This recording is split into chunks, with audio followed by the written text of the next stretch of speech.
अगली खबर हिमाचल से है, जहां महिला आरक्षण को लेकर देश में सियासत एक बार फिर तेज हो गई है। केंद्र सरकार ने 16 से 19 अप्रैल तक विशेष सत्र बुलाया है, जिसमें नारी शक्ति वंदन अधिनियम को आगे बढ़ाने की तैयारी है ताकि 2029 चुनावों से पहले इसे लागू किया जा सके। लेकिन इस टाइमिंग पर अब सवाल उठने लगे हैं। हिमाचल प्रदेश महिला कांग्रेस अध्यक्ष जैनब टंडेल ने सीधा आरोप लगाया है कि महिला आरक्षण कोई नया विचार नहीं बल्कि कांग्रेस की सोच रही है और अब इसे चुनावों के करीब लाकर राजनीतिक फायदा लेने की कोशिश हो रही है। उन्होंने साफ कहा, इतने बड़े मुद्दे पर जल्दबाजी नहीं बल्कि व्यापक चर्चा होनी चाहिए। सवाल सीधा है, नारी सम्मान या चुनावी मैदान।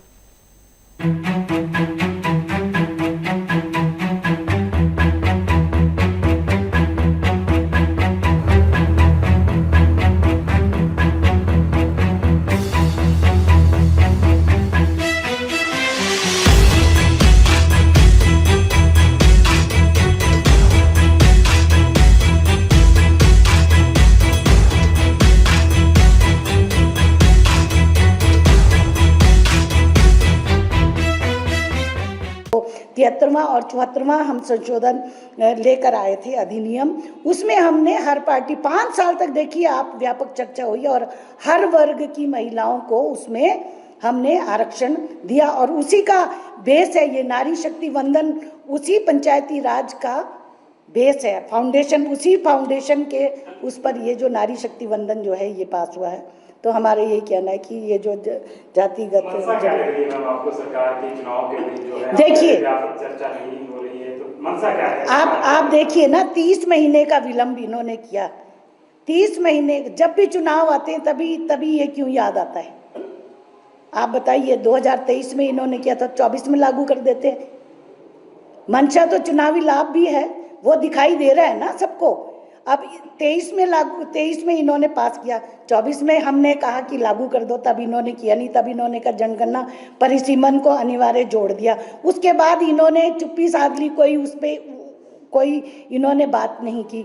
और हमारे जो अभी जो इन्होंने ये सत्र बुलाया है, तो हमारे अध्यक्ष हैं, उन्होंने कहा कि भाई 29 के बाद जब ये चुनाव पश्चिम बंगाल का अंतिम चरण समाप्त हो जाएगा तो आप तब बुलाइए। कुछ हफ्तों की तो बात है ना। तो हमें ये लगता है कि ये टाल मटोल की इनकी कुछ ये है, ये जो जातीय जनगणना और ये परिसीमन, ये इसमें ये लोग जान के विलम्ब कर रहे हैं। इससे ये प्रति जब आप बताइए ना, इतने अंतराल के बाद ये लोग जब भी चुनाव आते हैं तभी ये लोग, इनको ये क्यों ध्यान आता है? ये तो वो तो है ही है, क्योंकि ये हर बात को थोपना चाहते हैं। जैसे विपक्ष इसीलिए होता है सदन में कि उनके साथ व्यापक चर्चा हो, तभी कोई भी बिल पारित करना है, कोई भी अधिनियम बने, कोई भी इसमें संशोधन करना है तो सारे सांसदों की उस पर विचार विमर्श होना चाहिए, उनकी सहमति होनी चाहिए। तो ये 29 अप्रैल के हमारी मांग को खारिज करते हैं और 16-17 को ये लोग जो है इस पे चर्चा कर रहे हैं।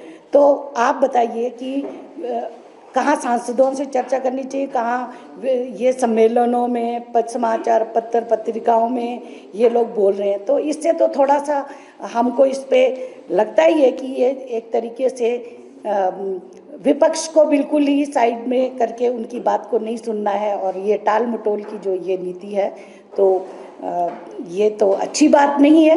कांग्रेस पार्टी हमेशा महिलाओं को आगे रख के चलती है।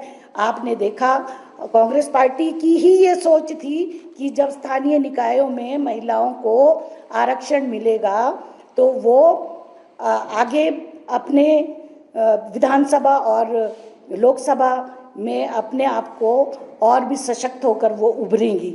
और आपको ये भी याद होगा 2010 में जब सोनिया जी ने ये महिला आरक्षण बिल लेकर आए थे, हमारी उस समय बहुमत नहीं था, उसमें व्यापक हमने चर्चा करवाई थी। तो कांग्रेस का हमेशा ये स्टैंड है, हमेशा रहा है, कांग्रेस पार्टी हमेशा समर्थन करती है महिला आरक्षण बिल का। और बहुत खुशी की बात है कि महिलाएं जब आरक्षण मिलेगा तो वो अपना जो नीति निर्धारण है उनमें उनकी भूमिका सक्रिय रूप से होगी।